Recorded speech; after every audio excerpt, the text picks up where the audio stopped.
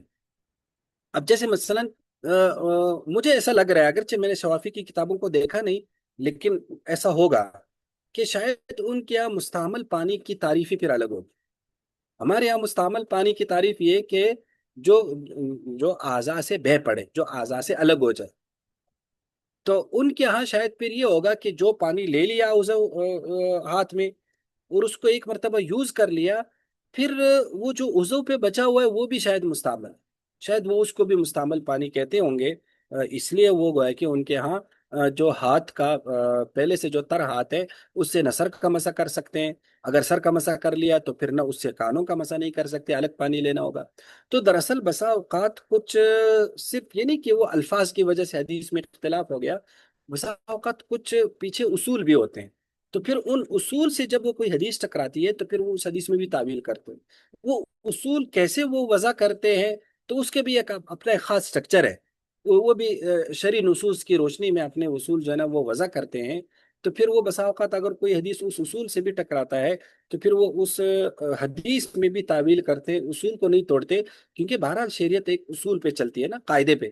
تو وہ قاعدہ بھی دراصل بہت ساری نصوص اور بہت ساری چیزوں کا مجموعہ ہوتا ہے. تو اس لیے پھر اس اصول کے خلاف جب کوئی جزئی حدیث آتی ہے تو پھر اس میں وہ تعویل کرتے. تو یہ شاید اصل جھگڑا مستعمل پانی کی تعریف کا ہے. تو وہ اس حدیث میں جاری ہو گیا. تو اصل یہ ہے کہ پانی مستعمل کب ہوگا، اصل جھگڑا اس کا لگ رہا ہے. یہ جو بات صحیح سمجھ ایسی میں ہے آ یہ گئی یا جو نہیں آئی؟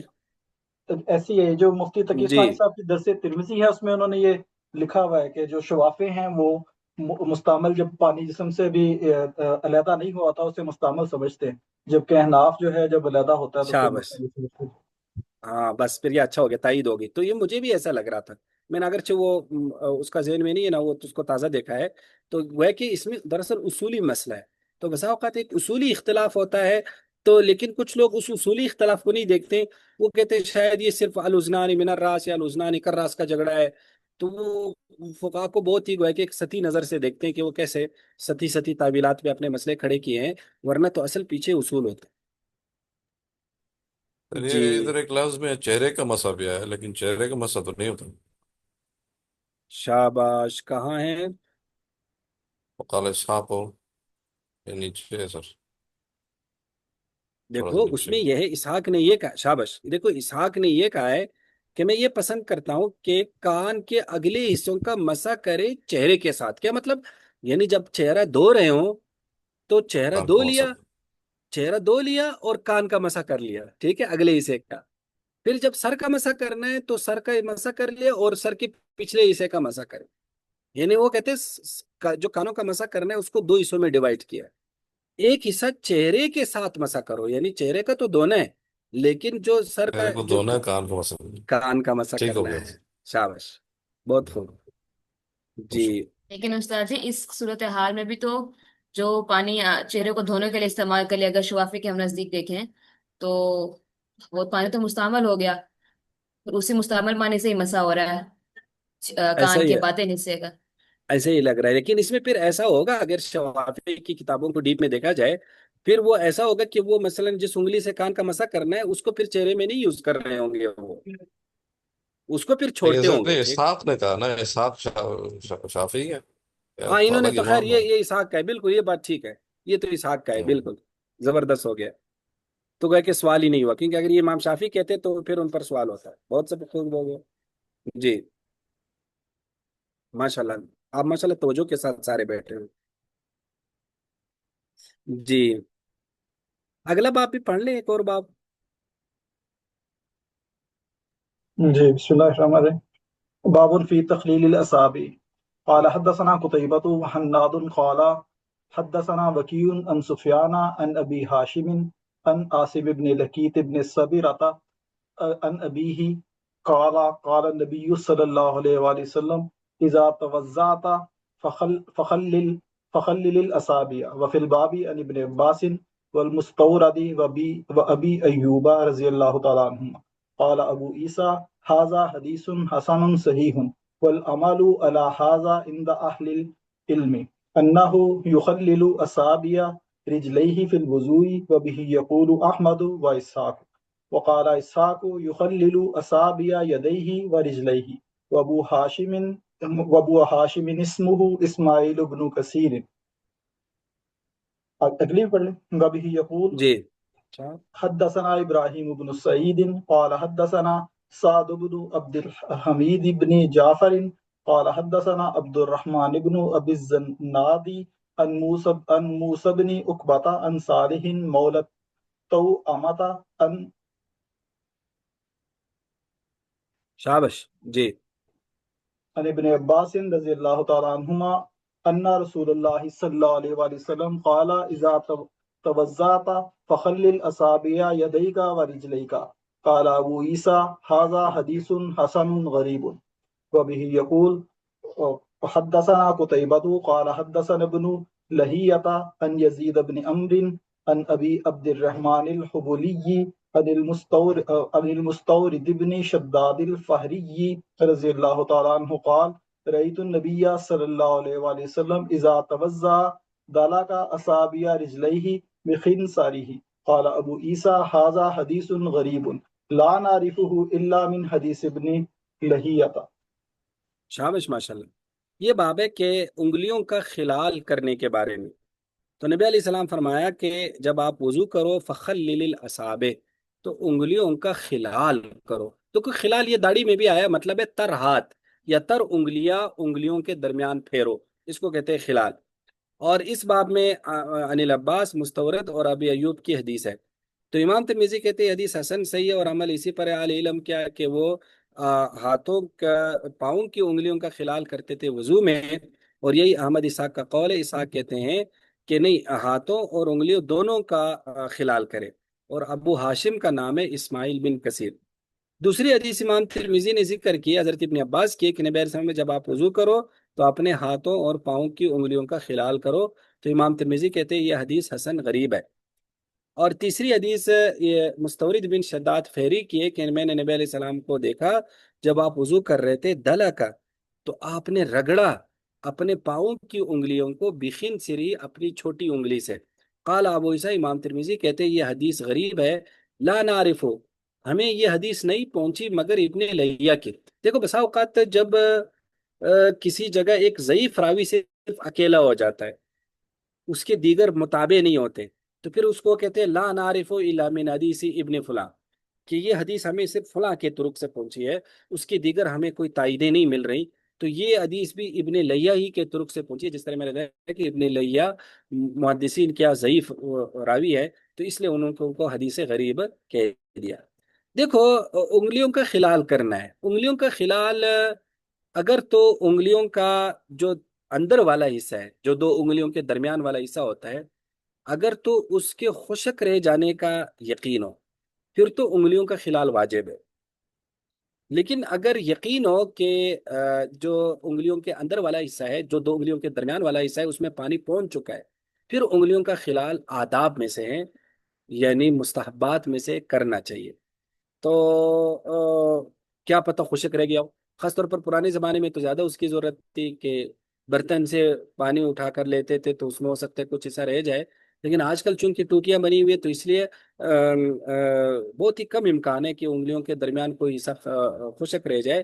لیکن چونکہ یہ آداب میں سے، تو پھر بھی کر لینا چاہیے. باقی اس میں یہ ہے کہ جو ہاتھوں کی انگلیوں کا خلال ہے، تو اس میں دونوں طریقے ہو سکتے ہیں. کہ یا تو ایک طریقہ تشبیک کا ہے. تشبیک کا مطلب ہے کہ ایک ہاتھ کی انگلیاں دوسرے کے اندر ڈال دیں، تو جب ڈالیں گے تو خلال خود بخود ہو جائے گا. اور ایک طریقہ وہ ہے کہ مثلا جو دائیں ہاتھ ہے اس سے بائیں ہاتھ کی پشت پر رکھ کر انگلیوں کا خلال کرے، اور پھر بائیں ہاتھ کو دائیں ہاتھ کی پشت پر رکھ کر ہر انگلی دو دو انگلیوں کے بیچ میں رکھ کر اس سے خلال کرے. تو ایک طریقہ یہ بھی رہ گیا. پاؤں کا ایک طریقہ ہے کہ جو بائیں ہاتھ کی چھوٹی انگلی ہے، تو اس سے دونوں پاؤں کی انگلیوں کا کیا کر لیا جائے، خلال کر لیا جائے. اور چھوٹی انگلی سے شروع کر لیا جائے بائیں پاؤں کی، اور کرتے کرتے دائیں پاؤں کی آخری یعنی بڑی انگلی تک اس کو پہنچایا جائے. تو یہ خلال بھی الگر کر لیا جائے تو زیادہ اچھا ہے. یہ سمجھ میں آ گیا یا نہیں آیا؟ استاد جی یعنی پاؤں جی میں جناب. بائیں طرف سے شروع کریں گے خلال کرتے ہوئے؟ یہ دائیں سے شروع کریں گے؟